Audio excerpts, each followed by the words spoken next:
Diesel Patches has completely quit YouTube. He confirmed it with me during our conversation from about a week ago. More interestingly, he's provided a full explanation as to why he seemingly out of the blue decided to give up a channel making as much money as a fully qualified doctor in pursuit of greener pastures. But to be honest, the motive is not only one that we haven't seen with any other YouTuber, but it also comes off as somewhat bizarre when analysing his channel leading up to the point of his departure. However, perhaps his motive would make a little more sense if we explored his personality, relationship with YouTube, reputation, and most notably, controversial opinions, all of which edging him closer and closer to the possibility of bidding farewell to our humble video streaming service. And this topic of controversial opinions is interesting. It's what Diesel Patches had become known for. 1 million views on a video criticizing Pride Month. Today we're gonna watch a video about celebrating the gays and why it's a superpower to be gay. 2.4 million views on a video criticizing the CEO of YouTube. You know, pretty standard opinions that are held by millions of people yet are never shared by any YouTuber out of fear that YouTube will one day just arbitrarily decide that they no longer have a career. But this is the point exactly. Since no other YouTuber considers touching on these risky topics, and so many people quietly hold very similar beliefs, Diesel Patches sticks out as unique amongst the sea of other commentary channels. And it makes sense. Could you imagine anything worse than a commentary channel that's overly concerned with offending its audience? Yes, Susan Wojcicki's doing some things well,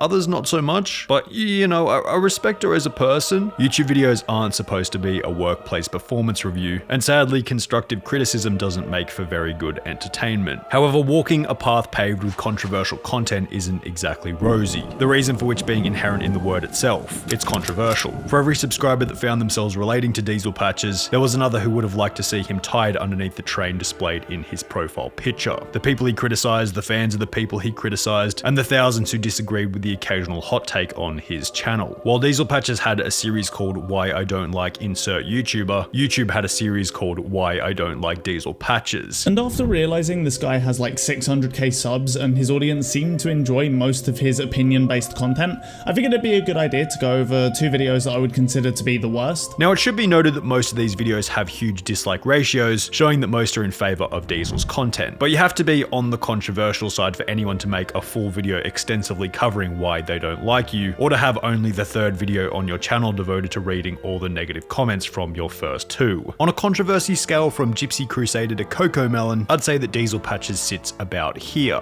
But the real question is, how does controversy have anything to do with his disappearance? Well, while this is somewhat of a baseless argument, it would seem intuitively correct that someone having to deal with an above average level of constant controversy is going to have a less pleasant time on the platform. Diesel comes off as a person with thick skin who seems fairly unaffected by the controversy, and also didn't mention it in his written reasoning behind why he quit. However, I have a sneaking suspicion that it's involved to some degree in his eventual YouTube retirement, which we'll return to later. However, having controversial content isn't only emotionally taxing, it can also be financially taxing, as Diesel will come to find out on the 19th of January 2019, uploading a video titled "My Channel is Completely Demonetized." I noticed Diesel Patches got demonetized as well, who's sitting on 200,000 subscribers. In this video, he would explain that due to uploading compilations of other people's content, YouTube had removed him from the partner program, meaning that his content would no longer be monetized. So, as you can tell from the title, I am no longer making money on YouTube. Now, this is a huge deal, as if his channel remained demonetized all the way up until the point at which he quit, then that's the smoking gun right there, case closed. Very few YouTubers are going to continue uploading videos to a completely demonetized channel for 2 straight years. I was pretty burned out when I got demonetized, and I'm just like, I don't know if I can keep doing this. Especially for a guy like Diesel Patches, who stated on numerous occasions that the only reason he participated in YouTube was for money. I basically use this channel to make money. I have fun like talking shit, but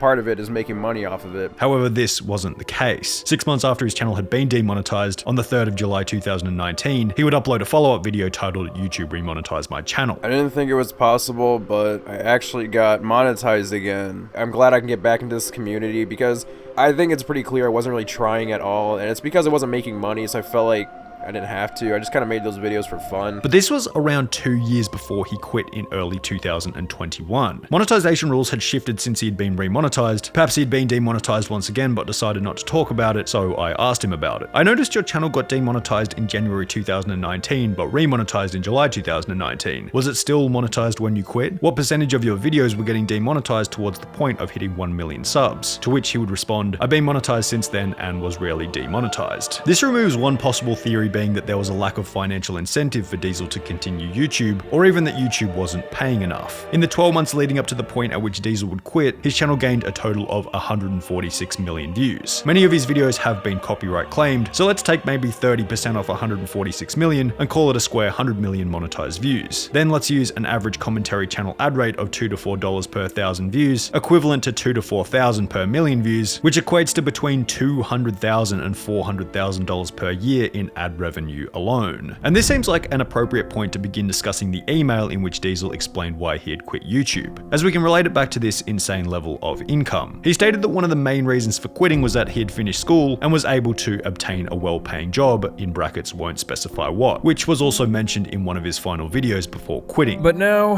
I'm done with school, but most importantly, I got a job. Yippee. Now, if we disregard everything and talk purely about money, this seems somewhat confusing to me. If Diesel's main motivation was money, which was once again reiterated in his final video, I've said this multiple times on this channel, but my main motivation for it is making money. You know, as much as I'd like to talk about my feelings and, you know, happiness, that's just not going to bring in the bucks. Quitting a YouTube channel producing assumably more than $200,000 a year to take a normal job paying an assumed first year out of school income certainly seems irrational on the surface. What seems extra strange to me is that Diesel's content didn't seem like the kind that needed hours and hours of time invested into it. He even stated that most of it was created on the fly by simply talking directly into iMovie as he recorded. I put probably less effort into my content than the average commentary channel. And you know, the bar is already set pretty low. I'm recording this in iMovie as I speak. I don't know, I just never felt the need to really try hard when it came to talking trash about the content of other YouTubers. For this reason, wouldn't it make sense to continue the Diesel Patches channel in the evening, on weekends, or simply whenever a decent topic came up rather than just abandoning it altogether? I have 3 different theories. Perhaps his new job is one that requires countless hours of weekly commitment. Perhaps he simply values his free time and doesn't want to work YouTube and a job at the same time. Or thirdly, relating back to the point from earlier, perhaps he's attempting to avoid controversy. Diesel Patches might have found himself in a work environment where having a controversial YouTube channel might put his job in jeopardy. In the past, Diesel Patches actually discussed a similar situation where Shane Dawson had been fired after his employer discovered Shane's controversial YouTube channel. But I do remember him getting fired from his regular 9-to-5 job due to his YouTube channel, which for that I completely understand, because in that incident you're representing a company, not just yourself. Showing that Diesel was well aware of the risks in continuing his channel while working for an alternate employer. While Diesel Patches has maintained his anonymity over the years, as his channel grew bigger and bigger, and Diesel Patches' face and face reveal occupied the top 2 Google search spots, the risk of his identity getting out unavoidably became larger and larger. Life's complexities go far beyond financial compensation, and these are only speculations. However, on the topic of money, YouTube, and leaving the internet to work a real job, here's what Diesel himself had to say. Like, the only reason why I would continue to grind to hit those milestones is to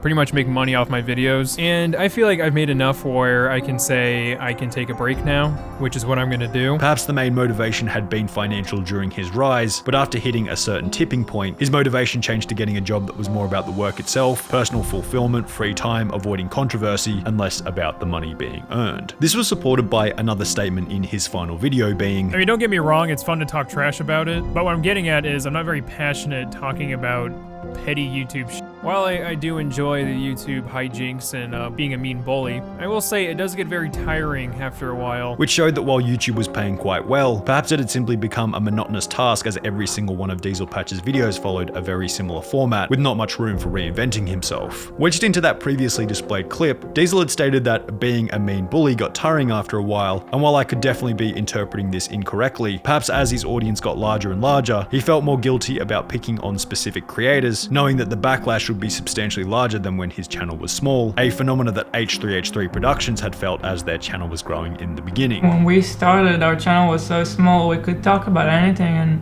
yes, it wouldn't have any consequence. Right. And now that we have over 2 million subscribers, if we decide to make fun of some silly little channel like we used to. It's like, I can't control what our fans do, are gonna go shit on that person. Another thing that H3H3 mentioned in this video was that There's so much to talk about. There was so much shit on YouTube to expose. More people started doing it, and the pool of stuff just starts running dry. There's not that much stuff that you can lampoon. which also seemed to be another problem that Diesel was facing toward the end of his YouTube journey. I'm not really into making this type of content anymore. It's been f***ing dry as hell lately. Like, what do I even talk about anymore? In terms of bad YouTubers, I've pretty much covered everyone I wanted to talk about. And this last point makes complete sense. I already mentioned this in the downfall of H3H3, but pre-2019, there was simply so much more content for commentary channels to make videos on, and if Diesel has less people to lampoon by 2021, he's gonna find it substantially harder to release videos on genuinely cringy YouTubers. In addition to this, Diesel would state that he'd hit 1 million and basically did everything he wanted online, also supported by a Twitter post stating, "Been pretty burnt out since around 750k, and making vids about unfunny YouTubers